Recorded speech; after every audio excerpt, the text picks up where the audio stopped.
intolerance, to racial, sexual, and religious chauvinism, to rabid nationalist fervor are beginning not to work. Business of who I am and whether I'm good or bad or achieving or not, all that's learned along the way. It's just a ride.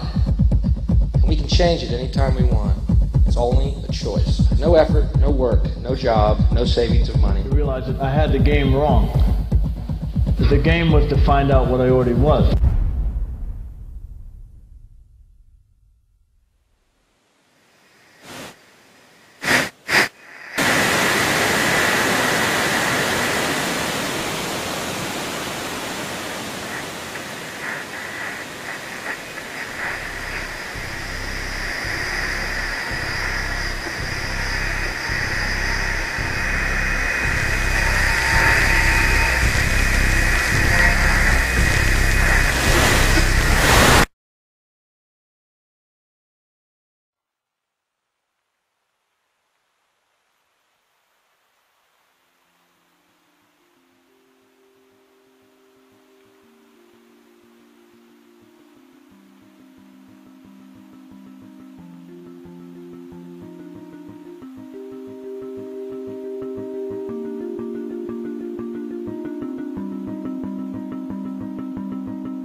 We were saying how very important it is to bring about in the human mind the radical revolution. The crisis is a crisis in consciousness, a crisis that cannot anymore accept the old norms, the old patterns, the ancient traditions. And considering what the world is now, with all the misery, conflict, destructive brutality, aggression, and so on,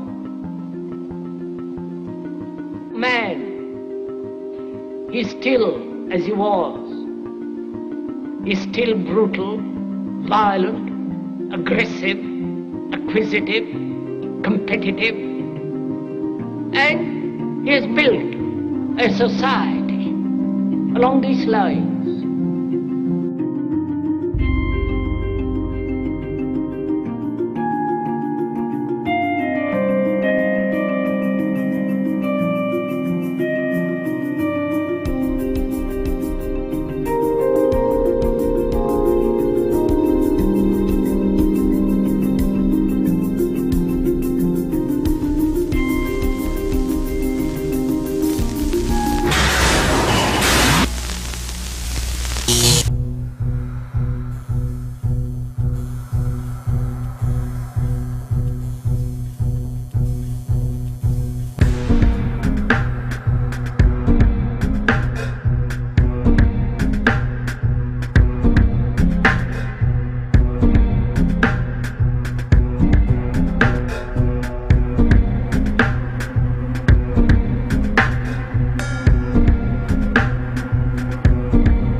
La société d'aujourd'hui est composée d'une kyrielle d'institutions, partant des institutions politiques, institutions juridiques, institutions religieuses, jusqu'aux institutions de classe sociale, de tradition et de profession.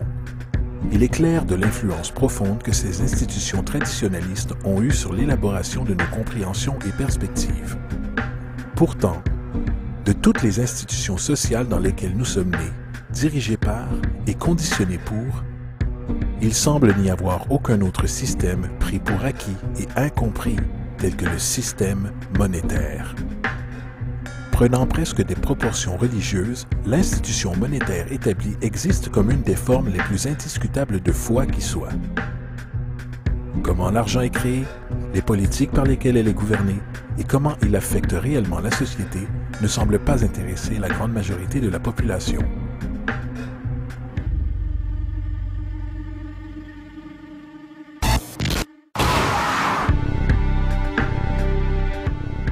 Dans un monde où 1% de la population possède 40% de la richesse de la planète. Dans un monde où 34 000 enfants meurent chaque jour de pauvreté et de maladies évitables. Où 50% de la population du monde vit avec moins de 2 $ par jour. Une chose est claire, quelque chose tourne très mal. Et que nous en sommes conscients ou non, le moteur de toutes nos institutions établies et de la société elle-même est l'argent. Donc, comprendre cette institution de politique monétaire est essentiel pour comprendre pourquoi nos vies sont telles qu'elles sont.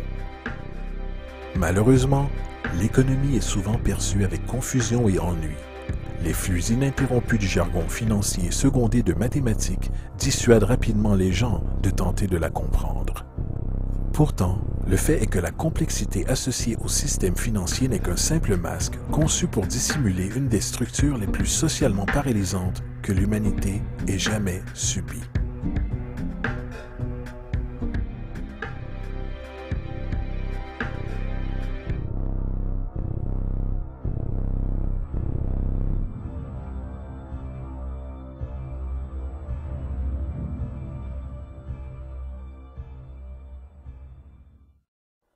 Il y a quelques années, la Banque centrale des États-Unis, la Réserve fédérale, a produit un document intitulé Modern Money Mechanics. Cette publication a détaillé la pratique institutionnalisée de création d'argent utilisée par la Réserve fédérale et le tissu de banques commerciales mondiales qu'elle supporte.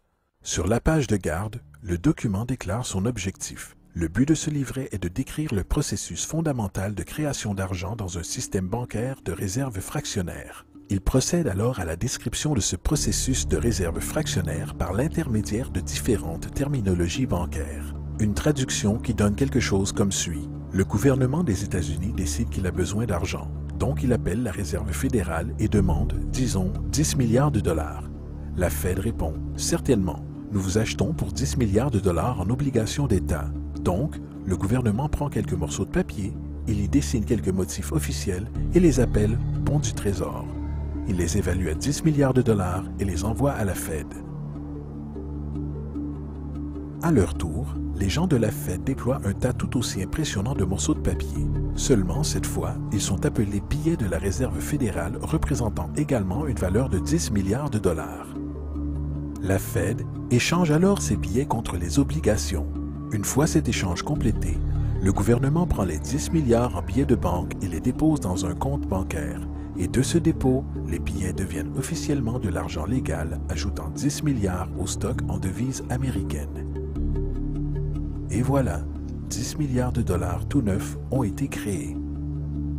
Bien sûr, cet exemple est une généralisation, car en réalité, cette transaction se produit par voie électronique, sans aucun papier. En fait, seulement 3% de devises américaines existent physiquement. Les autres 97% existent essentiellement dans des ordinateurs. Maintenant, les obligations d'État sont par conception des instruments de dette. Et quand la Fed achète ses obligations avec de l'argent qu'elle a créé réellement de toutes pièces, l'État promet en fait de rembourser cet argent à la Fed. En d'autres termes, l'argent a été créé à partir d'une dette. Ce paradoxe troublant pour l'esprit, de la façon dont l'argent ou une valeur peut être créée à partir d'une dette ou obligation, deviendra plus clair au fur et à mesure de cet exercice.